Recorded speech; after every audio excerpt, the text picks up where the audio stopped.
नमस्कार मित्रांनो, शुभविवाह मालिकेच्या आजच्या भागामध्ये आता अभिजितचं श्राद्ध घालण्यासाठी आत्याने सुरुवात केलेली असते. तेवढ्यातच तिथे थांबा असा आवाज येतो. आत्या बघते तर सगळेजण आलेले असतात. तेव्हा मग पौर्णिमा थांबा असा आवाज त्यांना देते आणि सगळेजण आत्याकडे बघत राहतात. आकाश आणि बाकीच्या सगळ्यांनाही खूप धक्का बसलेला असतो की आत्याने इतका मोठा निर्णय घेतलाय. तेव्हा पौर्णिमा तिथे येते आणि अभिजितचा असलेला तिथला श्राद्धाचा फोटो उचलते आणि म्हणते की "एक मिनिट गुरुजी, आम्हाला अभिजितचं श्राद्ध वगैरे करायचं नाही आहे. ते जिवंत आहेत आणि त्यांचं श्राद्ध आम्ही करू शकत नाही." तेव्हा पौर्णिमाला रागिनी म्हणते की "ए ए काय करतेस काय तू? थांब जरा." तेव्हा मग पौर्णिमा चिडते आणि म्हणते की "एक मिनिट, तुम्हाला हे सगळं करताना काहीच कसं वाटत नाही? लाज वाटत नाही का तुम्हाला तुमच्या जिवंत मुलाचं श्राद्ध घालताना?" तेव्हा आता पौर्णिमावरती चिडते आणि म्हणते की "तोंड सांभाळून बोल. अगं तुझा तोंडाचा पट्टा सोडलायस का तू? आणि तू लाज काय काढतेस गं माझी? सासू आहे मी तुझी." तेव्हा ती म्हणते की "नशीब समजा की सासू आहात म्हणून तोंडानेच लाज काढते, नाहीतर लाथाबुक्क्यांनी चांगलीच लाज काढली असती." तेव्हा रागिनी म्हणते की "तोंड सांभाळून बोल, कळलं ना?" तेव्हा पौर्णिमा पण चिडलेली असते. भूमी मध्येच येते आणि म्हणते की "आत्या, अहो हे सगळं काय करताय तुम्ही? म्हणजे आपले अभिजित जिवंत असताना तुम्ही त्यांचे श्राद्ध कसं घालू शकता? आता तरी तुम्ही एक्सेप्ट करा. आम्ही सगळ्यांनी त्यांच्या बायकोने त्याला एक्सेप्ट केलं आहे की ते अभिजित आहेत म्हणून. मग तुम्ही पण एक्सेप्ट करा. प्लीज असं करू नका." असं म्हटल्यावर आता रागिनी म्हणते की "एक मिनिट, मला काहीही ऐकून घ्यायचं नाही आहे." तेव्हा मग आता लगेचच गुरुजी हे म्हणतात की "काय करायचं आहे काय?" त्यावर आता लगेच पौर्णिमा म्हणते की "काहीच श्राद्ध वगैरे घालायचं नाही आहे. दिसतंय नाही ते जिवंत आहेत म्हणून." मग भूमी पण म्हणते की "हो, आत्या प्लीज असं करू नका. मला कळतं आहे की तुम्हाला हे सगळं स्वीकारणं कठीण जातं आहे. पण तुम्ही का मानायला तयार नाही आहात की ते अभिजित नाही आहेत म्हणून?" त्यावेळेला लगेच ती बोलून दाखवते की "भूमी, अगं तो अभिजित नाही आहे, कारण अभिजितला मी." असं म्हणून आता ती तिथेच शांत बसते. त्यावेळेला रागिनीला ती विचारते की "काय झालं? तुम्ही ह्याचं का बोलताय?" मग त्यानंतर रागिनी म्हणते की "कारण अभिजितला मी स्वीकारायलाच तयार नाही होणार. कारण मी आई आहे ना त्याची. मला माहिती आहे की तो जिवंत नाही आहे. मी समजू शकते आई आहे म्हणून मनापासून त्याच्याशी कनेक्ट करू शकते मी." असं आता ती बोलायला लागते. तेव्हा मग भूमी तिला मुद्दामच समजवण्याचं नाटक करत म्हणते की "आत्या, हे बघा, मला कळतं आहे तुम्हाला ना या सगळ्याचा खूप त्रास होतो आहे. पण प्लीज असं करू नका. अभिजितला स्वीकारा तुम्ही. कारण हे जे काही घडतं आहे ना, हे सगळं घडण्याच्या मागे एक गोष्ट आहे आणि इतकं सगळं घडतं आहे. इतक्या सगळ्या प्रयत्नानंतर अभिजित तुमच्या समोर आला आहे. जेव्हा अभिजित गेलेला त्या दिवशीचं तुमचं दुःख आम्ही पाहिलं होतं. परंतु आता नियतीने ते दुःख बाजूला सारण्याचं ठरवलं आहे. मग तुम्ही कशाला ते दुःख कवटाळून बसलाय? प्लीज असं करू नका." त्यावेळेला मग गुरुजी तिथेच असतात आणि त्यावर अभिजित हा तिथेच उभा असतो. रागिनी ही रागानेच भूमीकडे बघते. भूमी म्हणते की "प्लीज आत्या असं करू नका. नशिबाने एक संधी दिली आहे तुम्हाला तुमचा मुलगा परत मिळवण्याची. प्लीज ती गमावू नका." अभिजित आता गुरुजींना म्हणतो की "गुरुजी माफ करा, आम्हाला कोणत्याही श्राद्धाचा विधी इथे आता करायचा नाही आहे." मग आकाशही निघून जातो. अभिजित, पौर्णिमा पण तिथून निघून जातात. नंतर मग आता भूमी ही गुरुजींची माफी मागते आणि म्हणते की "तुम्ही या आता." आणि त्याचबरोबर रागिनीलाही समजवते की "आत्या प्लीज तुम्ही चला घरी. आम्ही सगळेजण तुमची वाट बघतोय." आणि मग भूमी पुढे जाते आणि मागे वळून बघते आणि रागिनीकडे ती अगदी हसतच बघत असते. कारण तिने हे सगळं मुद्दाम ट्रॅप लावलेला असतो हे तिला माहीत असतं. आणि त्यानंतर मग आपल्याला पाहायला मिळतं की भूमी ही देवी आईजवळ हात जोडत असते आणि म्हणते की "खरं तर आत्या, हा जो काही श्राद्धाचा विधी करत होता तो विधी अगदी योग्य होता, कारण आज भरणी श्राद्ध होते आणि खरं तर अभिजितच्या आत्म्याला शांती मिळण्यासाठी हे श्राद्ध घालणं हे खरंच खूप गरजेचं होतं. परंतु मला एकच गोष्टीची काळजी वाटते, ती म्हणजे की आता अभिजितचं श्राद्ध तर मी रोखलं. आत्या तसं करायला गेल्या होत्या ते योग्यच होतं.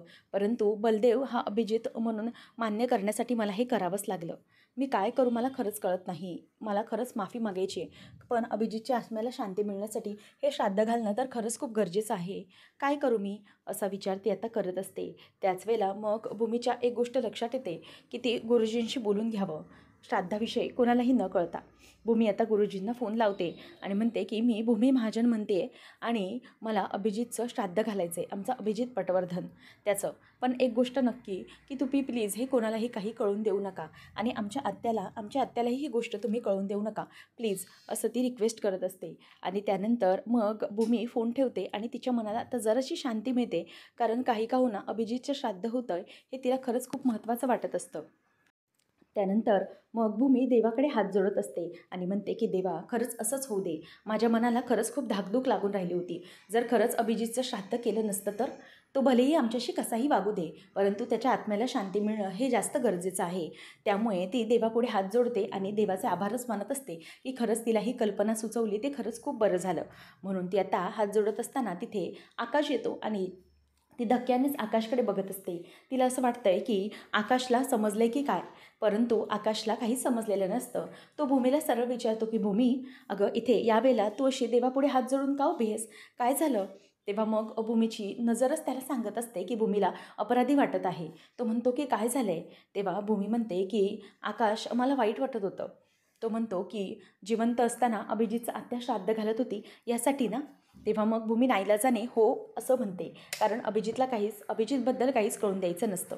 तेव्हा मग आकाश म्हणतो की हो, मलाही खरं तर ते सगळं आवडलेलं नाही आहे. आत्या हे सगळं कशासाठी करते काय माहिती, परंतु जाऊ दे, काय करणार आता. तिच्या मनाचे हे सगळे भ्रम आहेत म्हणून ती हे सगळं करायला बघते. परंतु एक गोष्ट नक्की की आपण तिथे जाऊन वेळेवर हे सगळं रोखलं म्हणून तर हा होणारा अनर्थ टळला. खरं तर जिवंत असताना हे सगळं ती करत होती याचं मलाही खूप वाईट वाटत होतं. तेव्हा मग भूमी त्याला सांगत असते की आकाश, मला ना एक गोष्ट चांगलीच पटते, ती म्हणजे ना आत्याला पटवून देण्यासाठी काहीतरी नक्कीच केलं पाहिजे. आकाशही म्हणतो की हो, अजूनही आत्या स्वीकारायला तयार नाही आहे, परंतु आपल्याला तिला समजवायला हवं. आता कोणत्या प्रकारे आणि कसं समजावणार तेही कळत नाही आहे. आणि त्यानंतर मग आता आकाश त्याच गोष्टीचा विचार करतो. तेव्हा भूमी म्हणते की एक काम कर आकाश, तू आत्ताच आलायस ना बाहेरून, जा फ्रेश होऊन ये, मग आपण बोलूया. तेवढ्यात भूमीला गायकवाड सरांचा कॉल येतो आणि गायकवाड सर म्हणतात की भूमी मॅडम, तुम्ही मला जो डी अक्षराचा नंबर पाठवला होतात ना, तर त्यावरून माहिती मिळाली आहे. तर D4 दीपक असा होतो. भूमी म्हणते की मला वाटलंच होतं, हा दीपकच असणार आहे. मग तो म्हणतो की याचा अर्थ हा खूप जुना ओळखीतला माणूस आहे रागिनी आणि अभिजितच्या. तेव्हा लगेच भूमी म्हणते की हो बरोबर, कारण हाही माणूस रागिनी आत्यांसाठी काम करत असणार, म्हणूनच आता अभिजित आणि त्याच्या मोबाईलमध्येही हा नंबर सापडला आहे म्हणून. त्यावेळेला असं म्हटल्याबरोबर आता लगेचच गायकवाड सर म्हणतात की आता आपण काय करायचं आहे, तुम्ही काळजी करू नका. या माणसाला मी ट्रॅप लावला शोधण्यासाठी आणि आमची पोलीस फोर्स फुल स्विंगमध्ये या माणसाच्या मागे लागली आहे. तेव्हा मग भूमी म्हणते की सर थँक्यू सो मच, खरंच तुम्ही या माणसाला जितक्या लवकर पकडाल ना तेवढाच. तेव्हा मग लगेच रागिनीच्या बाबतीत हे सगळं बोलत असताना ते सर म्हणतात की हा बघा, हा या माणसाचा ना फोटो आहे, तुम्ही एकदा हा माणूस बघून घ्या, तोच आहे का दीपक म्हणून. तेव्हा भूमीला फोटो पाठवल्यावर तो चेक करते आणि म्हणते की येस सर, हाच आहे तो माणूस दीपक, जो रागिनी आत्यांसाठी काम करतोय. याच माणसाने आमच्या गाडीचे ब्रेक फेल केले होते, शिवाय याच माणसाने कोलतेचं हॉस्पिटलमध्ये मृत्यूही घडवून आणला आहे पिऊनच्या वेशात जाऊन. मग आत्ताच्या आत्ता मला हे सगळं लवकरात लवकर शोधावं लागेल, मला आत्याला लवकरात लवकर एक्सपोज करायचं आहे. सर, दसऱ्याच्या दिवशी किंवा त्याच्या अगोदर मला रागिनी आत्यांचं हे सगळं कारस्थान सगळ्या घरच्यांसमोर आणायचं आहे, म्हणजे आणायचं आहे आणि त्यांना एक्सपोज करायचंच आहे. त्यावेळेला गायकवाड सर म्हणतात की भूमी मॅडम डोंट वरी, तुम्ही जसं म्हणताय तसंच होईल, लवकरात लवकर आपण या दीपकचा शोध घेऊया, आमची पोलीस फोर्स फुल कामाला लागलेली आहे. तेव्हा भूमी त्यांना थँक्यू म्हणते आणि नंतर मग ती विचार करते की लवकरात लवकर आता आत्याला मला एक्सपोज करायचंच आहे. इथे रागिनी ही अभिजितच्या जुन्या फाईल्स बघत असते आणि त्याची साईन सगळी चेक करत असते आणि म्हणते की बरोबर, अभिजितची ही साईन आहे, अशीच साईन आहे अभिजितची. आता ही साईन सापडली आहे ना, तर मला या साईनचा बऱ्याच प्रकारे उपयोग करून घेता येईल. म्हणून ती आता ती साईन बघतच राहिलेली असते आणि कुठे कुठे ती यूज होऊ शकते हे सगळंही ती बघत असते. आणि मग रागिनी म्हणते की आता आता या माणसाने केलेली साईन, ही साईन बघूया आपण, आणि म्हणून ती दुसरी साईनही चेक करत असते. तेवढ्यातच आता ती एक कॉल करते आणि म्हणते की मी तुम्हाला अभिजितची सिग्नेचर पाठवली आहे, त्यामुळे ते लवकरात लवकर तुम्ही बघून घ्या की कसे करायचे आणि काय करायचे. तर ही सगळी सिग्नेचर बघत असताना रागिनी विचार करते की आता मी ही सिग्नेचर पाठवते एक्सपर्ट्सला, बघूया पुढे काय करता येईल ते. आणि मग ती फोटो अभिजितच्या सिग्नेचरच्या काढून पाठवते आणि म्हणते की लवकरात लवकर मला याचे रिझल्ट हवे आहेत, काय करायचं हे तुम्ही लवकर बघा, उद्याच्या उद्या मला रिझल्ट हवेत, असं रागिनी बोलते. तेवढ्यात तिथे बलदेव येतो. तो म्हणतो की आई बोल ना, बोलावलंस मला, निरोप आला मला. तेव्हा मग तो म्हणतो की बोल काय झालं. तेव्हा रागिनी म्हणते की हां, तुला बोलावलंच होतं मी, आणि हे बघ आई आई बोलण्याची ना नाटकं करू नकोस, मला माहिती आहे तू काही माझा अभिजित नाही आहेस, त्यामुळे उगीचंच हे सगळे नाटकं आता माझ्या पुढ्यात तरी करू नकोस. घरच्यांसमोर ऐकतील ते सगळे, ते मूर्ख असतील, मी नाही आहे. मला माहिती आहे की तू कसा आहे, मला सगळे जग कसं आहे ते चांगलंच कळतं, त्यामुळे माझ्या पुढ्यात हे नाटकं नको. तेव्हा मग तो म्हणतो की आई बोल.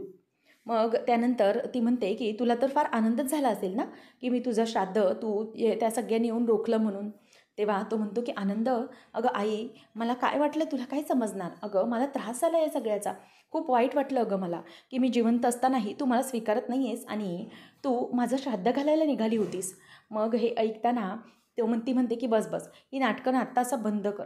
आणि ना एक गोष्ट नक्की, तू लवकरात लवकर माझ्या पुढ्यात एक्सपोज होणारच आहेस आणि उद्या सगळ्यांच्या पुढ्यात होशील एक्सपोज. तेव्हा ती म्हणते की काय मग अशी बाहेर एक साईन केलीस ना. तेव्हा बलदेवला आठवतं की तो आईसाठी बाहेर निघालेला असताना त्या एक मुलगा समोर येतो आणि तो म्हणतो की साहेब, आम्ही चॅरिटीसाठी पैसे मागतोय, लहान मुलांच्या आश्रमासाठी, प्लीज काही पैसे. तेव्हा तो म्हणतो की मी पैसे आणले नाही आहेत रे बाबा. तेव्हा तो माणूस म्हणतो की सर, जेवढे असतील तेवढेही चालतील. मग तो पैसे देतो आणि अभिजित स्वतःचं सगळं काही डिटेल्स त्याच्यामध्ये लिहितो आणि स्वतःची साईन देखील तिकडे करतो. रागिनी म्हणते की तो मुलगा कोण होता माहीत आहे का. तो मुलगा म्हणजे मी तुझ्यासाठी लावलेला एक ट्रॅप होता, ट्रॅप, आणि त्या ट्रॅपमध्ये तू अडकला आहेस. हे ऐकल्यानंतर आता अभिजितला जबरदस्त असा धक्काच बसतो आणि नंतर त्याच्या लक्षात येतं की बापरे, म्हणजे हे सगळं या रागिनीनेच घडवून आणलं होतं. तर वाटलंच होतं मला अचानक हे सगळं असं कसं घडलं, परंतु नाही, मला आता जपून पावलं टाकायला हवीत, कारण काही झालं तरीही ही रागिनी पटवर्धन काहीही करू शकते आणि म्हणूनच तिच्यासाठी हा सगळ्या गोष्टी खूप सोप्या आहेत. बरं झालं त्यावेळेला मला सुचलं आणि मी सगळे अभिजितचे डिटेल्स लिहिले आणि अभिजितच्या साईनची मला भूमिताईने तयारी करून ठेवायला सांगितली होती. ते पण एक बरं झालं, नाहीतर जर मी माझ्या नावाने तिथे साईन केली असती तर इथेच पकडलं गेलो असतो मी. तेव्हा मग लगेच रागिनी म्हणते की काय रे, काय झालं, गप्प का बसलास आणि कानशीलं तापली का तुझी, बोबडी का वळली तुझी, का गप्प झालास, बोल ना. तेव्हा मग तो म्हणतो की आई, गप्प झालो नाही आहे मी, परंतु तू कोणत्या कोणत्या प्रकारे प्रयत्न करूनही तुझ्या मनासारखं होत नाही आहे, त्यामुळे तू चिडतेस, बरोबर ना. अगं का करतेस हे सगळं, किती ट्रॅप लावशील अजून मला अभिजित नाही म्हणून सिद्ध करण्यासाठी. प्रत्येक वेळी आई तू फसतेस आणि मी जिंकतोय, कारण मी अभिजितच आहे, तुझा अभिजित आहे, त्यामुळे तू हे सगळं चुकवतेस. तेव्हा मग ती म्हणते की हे बघ, नाटकं नको करूस, मी जे सांगते ते ऐक. आता तू ही जी काही सही केली आहेस ना, ही बघ. आता तो सहीचा पेपर ती दाखवते आणि नंतर मग म्हणते की हे बघ, अभिजितचे फाईलमधले हे पेपर्स. खरं तर तू खूप हुशार आहे, खूप अभ्यास करून आलेला दिसतोयस, म्हणूनच तू ह्या सह्या आहेस ना अगदी तंतोतंत करण्याचा प्रयत्न करतोस. मात्र पण एक गोष्ट नक्की, तू किंवा मी, घरातलं कोणीही समजू शकणार नाही की ही सही ही तू केली आहेस, म्हणजेच दुसऱ्या कोणी केली आहेस, कारण तू अभिजितची साईन मारण्याचा पूर्णपणे प्रयत्न केला आहेस. परंतु एक्सपर्टच्या नजरेतून तर तुझी ही सही चुकणार नाही. कुठे ना कुठेतरी ते दोष नक्कीच काढतील की अभिजितची सही ही कोणती आणि ही खोटी सही तुझी. त्यामुळे एक गोष्ट लक्षात ठेव, मी आता हे तुझे साईनचे जे काही नमुने आहेत ना, ते फॉरेन्सिक एक्सपर्ट्सला पाठवलेत. त्यामुळे जे हँडरायटिंग एक्सपर्ट्स आहेत त्यांच्याकडून हे नक्कीच चुकणार नाही आहे आणि त्यांच्यात कोणतीही गल्लत होणार नाही आणि तू नक्कीच पकडला जाशील, हे मात्र खरं आहे. तेव्हा मग आता तो म्हणायला लागतो की आई, पण ठीक आहे, तू कितीही प्रयत्न कर, मी काही यामध्ये फसणार नाही, कारण मी अभिजितच आहे आणि मी त्याचीच सही केली आहे. ठीक आहे आई, तुला किती प्रकारे प्रयत्न करायचे असतील ना ते कर, परंतु हे शेवटी हे सिद्ध होणार आहे की अभिजित आहे आणि तू खोटी आहेस. आता तर तू माझं श्राद्धही घालायला निघाली होतीस, तुला संधी देण्याचा प्रयत्न करत होतो, परंतु आता अजिबात नाही. काही झालं ना तरीही तुझ्या बाबतीतलं जे काही सत्य आहे ते मला सगळं माहिती आहे. त्यामुळे तू सगळ्यांसमोर ते कबूल कर, नाहीतर दसऱ्याच्या अगोदर मी ते सगळ्यांसमोर एक्सपोज करीनच आणि आता तू मला ही सगळी आयतीच संधी दिलीस हे करण्यासाठी. तेव्हा भूमी किचनमध्ये असते आणि मुद्दामच बलदेव पाणी घेण्याचं नाटक करून तिथे किचनमध्ये येतो आणि भूमीला झालेला सगळा प्रकार सांगू लागतो की रागिनीने असा सगळा ट्रॅप लावला होता, तिने सही करायला माणूस पाठवला होता. तेव्हा मग हे ऐकून भूमीला जबरदस्त धक्का बसतो. ती म्हणते की काय, आत्याने हे सगळं घडवून आणलं होतं. तेव्हा तो म्हणतो की हो, हे सगळं घडवून आणत होत्या त्या. खरंच मला कळत नाही आहे की त्यांचं आता काय करायचं. प्रत्येक गोष्टीत त्या या सगळ्या गोष्टीत सगळं संपवण्याचा प्रयत्न करत आहेत. भूमी म्हणते की हो, मलाही तेच कळत नाही आहे की आत्या असं का करता येतं, परंतु तुम्ही बरं झालं वेळोवेळीच सावध झालात आणि ती साईन तुम्हाला मी जशी अभिजितची करायला सांगितली होती प्रॅक्टिस, तशी तुम्ही केलीत. तेव्हा मग तो म्हणतो की हो बरोबर, तशीच साईन मी केली आणि त्यामुळे मी वाचलो, नाहीतर आपण खूप मोठ्या गोत्यात आलो असतो. तेव्हा भूमी म्हणते की बरं, आता आपण काळजी करूया नको, जरीही उद्या एक्सपर्ट्सने ती हँडरायटिंग पकडली तरीही आपण काहीतरी कारण सांगू शकतो. हां, आपण असं सांगूया ना की मी हॉस्पिटलमध्ये ॲडमिट होतो, त्यामुळे माझ्या हँडरायटिंग वगैरे थोडं खराब झालं आहे किंवा माझ्या सहीमध्ये चेंजेस येऊ शकतात, कारण इतकं वर्ष झालं की मी माझ्या सगळ्या गोष्टीत होतो, म्हणजे मी हॉस्पिटलाइज्ड होतो, त्यामुळे माझी सही जराशी इकडे तिकडे होऊ शकते, असं कारण तर आपण नक्कीच देऊ शकतो. आणि तसंही घरातले आपल्याला सपोर्ट करतीलच तुमच्या या बोलण्याला, कारण बाकीच्या बाबतीत बाबतीत तर तुम्ही त्यांना पटवून दिलं आहे ना की तुम्ही अभिजित आहात म्हणून. मग आता ही झाली ना की फक्त घरच्यांची साथ हवी आपल्याला, आणि देतील घरचे साथ, डोंट वरी. आणि त्यातच आत्याने आज श्राद्ध घालण्याचा प्रयत्न करून तुमच्या बाजूने अजूनच सगळ्यांची सिंपती वळलेली आहे. त्यामुळे तुम्ही नका काळजी करू, हे सगळं नक्कीच होईल. आणि आत्या नक्कीच असं जरी काही करत असतील तरीही आकाश आणि बाकीचे सगळे तुमच्या नक्कीच बरोबर असतील, आणि मी आहे ना तिथे, त्यामुळे अजिबात काळजी करण्याची काहीच गरज नाही आहे. आपण सगळं व्यवस्थित करू शकतो. असं बोलल्यावर आता इथे अभिजित हा या सगळ्या गोष्टींमध्ये जरा नॉर्मल होतो आणि भूमी त्याला समजावते. त्याच वेळेला इथे आता अभिजित हा आईच्या हॉस्पिटलमध्ये, म्हणजे संकर्षणच्या हॉस्पिटलमध्ये आईला बघण्यासाठी निघालेला असताना तितक्यातच एक माणूस त्याला पत्ता विचारतो आणि मग तो म्हणतो की साहेब हा पत्ता सांगा ना, आणि अभिजितच्या हातात तो बोलण्यासाठी म्हणून फोन देतो. आणि फोन दिल्यानंतर खरं तर हा रागिणीने लावलेला सगळा ट्रॅप असतो, आणि अभिजित फोनवर बोलत असताना मागून एक माणूस येतो रागिणीचाच, आणि तो माणूस अभिजितच्या मानेवर काहीतरी फटका मारतो आणि तितक्यातच अभिजितला तो गप्प करतो आणि त्याच्या रिक्षात घालून तो तिथून निघून जातो. अभिजितला आता रागिणीच्याच माणसांनी किडनॅप केलेलं असतं. तेव्हा आकाश खाली येतो आणि तो त्याचे फाईल्स, म्हणजे ऑफिसचं कामकाज चालू असतानाच तिथे भूमीचा फोन वाजत असतो. तो म्हणतो की भूमीने हा फोन चार्जिंगला लावला आहे, आणि भूमी अगं तुझा फोन वाजतोय, संकर्षणच्या हॉस्पिटलमधून तुला फोन येतोय. तेव्हा मग आकाश विचार करतो की याच्या हॉस्पिटलमधून भूमीला कोण कॉल करत असेल, कदाचित संकर्षण असेल का, म्हणून तो फोन उचलतो. आणि फोन उचलल्यानंतर रिसेप्शनवाली समोर असते, ती म्हणते की सर तुमच्या इथून बलदेव म्हणून येणार होते त्यांच्या आईच्या ऑपरेशनच्या रिलेटेड बोलण्यासाठी, परंतु अजूनही कोणी आलेले नाही आहे. तेव्हा भूमी तिथे येते आणि भूमीला धक्काच बसतो. आकाश समोर बलदेव असं बोलतो. तेव्हा मग आकाश म्हणतो की अगं भूमी, कोणीतरी बलदेवसाठी फोन आहे, रॉंग नंबर आहे कदाचित, चुकून तुला कॉल लागलेला दिसतोय. तेव्हा मग भूमी म्हणते की बरं ठीक आहे मी बघते, पण जरा तुझ्या लेकीला बघ ना, अरे कशी रडते बघ ना, तिला जरा एकदा बघतोस का तू. तेव्हा मग आकाश बघतो आणि मग रॉंग नंबर आहे जरा बघ असं म्हणून भूमीकडे फोन देतो. भूमी म्हणते की हॅलो बोला. बलदेव तर कधीच निघालेत, पण अजून ते पोचले नाही आहेत का. तेव्हा ती म्हणते की नाही मॅडम, आम्ही खूप वेळ झाला वाट पाहतोय, परंतु ते काही अजून आलेलेच नाही आहेत. म्हणजे डॉक्टरांशी तसं बोलणं झालं आहे आमचं, परंतु ते अजूनही आलेले नाही आहेत. तेव्हा भूमी म्हणते की एक मिनिट मी चेक करते काय झालं आहे ते. आणि भूमी आता फोन ठेवते आणि तिला टेन्शन येत असतं की बलदेव कधीच निघून पण अजून पोचले कसे नाहीत.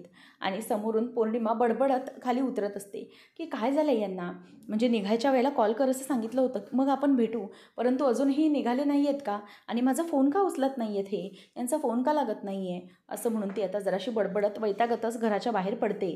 तेव्हा भूमी विचार करते की हे काय, हॉस्पिटलमध्ये पण बलदेव पोचलेला नाही आहे, शिवाय पौर्णिमा फोन लावते तर पौर्णिमाचाही फोन उचलायला तयार नाही आहे, नक्की काय आहे, असा विचार भूमीच्या डोक्यामध्ये आता येत असतो. तर पुढच्या भागामध्ये आपल्याला पाहायला मिळणार आहे की रागिणीने बलदेवला किडनॅपिंग केलेलं असतं, आणि ती म्हणते की आता याच्या कानात मी हे जे हेडफोन्स घातलेत, तर एक काम करा, गाण्याचा आवाज इतका जोरात वाढवा ना, इतका जोरात वाढवा की इतकं डेसिबलचा त्रास याला झाला पाहिजे, आणि या डेसिबलच्या त्रासाने याचे कान गेले पाहिजेत, शिवाय कान गेल्यानंतर याला हार्ट फेल झालं पाहिजे, इतका सगळा जोरजोरात आवाज वाढवा आवाज, असं म्हणून आता ती त्याला बांधून त्याच्या कानात हेडफोन घालून मोठमोठ्याने त्याला म्युझिक ऐकायला लावत असते. आणि या सगळ्याचा त्रास अभिजितला फार होत असतो, आणि तो आई सोड असंच फक्त बिचारा बडबडत असतो. आणि या आवाजाने तिला खूप त्याच्या डोक्यावरती, मेंदूवरती ताण यायला सुरुवात झालेली असते. आणि तेवढ्यातच तिथे आता रागिणीच्या या ट्रॅपमध्ये अभिजितला सोडवण्यासाठी भूमी पोचलेली असते, आणि ती तिथेच दरवाजा उघडते. सगळे बाकीचे पळून जातात, आणि भूमी ही विचारते की हे सगळं कोणी केलं अभिजित. तेव्हा तो म्हणतो की रागिनी पटवर्धन, असं म्हणून आता तो तिचं नाव सांगतो. नंतर भूमी ही रागिनी आत्याजवळ येते आणि त्याला दीपकचा फोटो दाखवून म्हणते की हा बघा, ह्याला ओळखता तुम्ही, अगदी जवळचा माणूस आहे ना तुमच्या, दीपक, बरोबर की नाही. याच माणसांकडून तुम्ही हल्लीची जी काही कामं केली आहेत ती सगळी करून घेतली ना, काळजी करू नका, लवकरात लवकर तुम्हाला एक्सपोज करणारच आहे मी. या माणसाने तुम्हाला मदत केली आणि तुम्ही याच्या मदतीने हे सगळं घडवून आणलं आहे, हे नक्कीच आता मी सगळ्यांसमोर आणणार. तुमच्याकडे दसऱ्यापर्यंतचा वेळ आहे, आणि दसऱ्यापर्यंत तुम्ही कबूल केलं नाहीत तरीही मी दसऱ्याच्या दिवशी सगळ्यांसमोर तुम्हाला एक्सपोज करणार म्हणजे करणारच. आणि या दसऱ्याला तुमच्या खोटारडेपणाचा पराजय होऊन माझ्या सत्याचा विजय होणार, असं भूमी आता लगेचच रागिणीला अल्टिमेटम देते. आणि ते ऐकून ती आता गप्पच बसलेली असते. अशाच मालिकांचे अपडेट्स जाणून घेण्यासाठी आजच आपल्या चॅनलला सबस्क्राईब नक्कीच करा. धन्यवाद.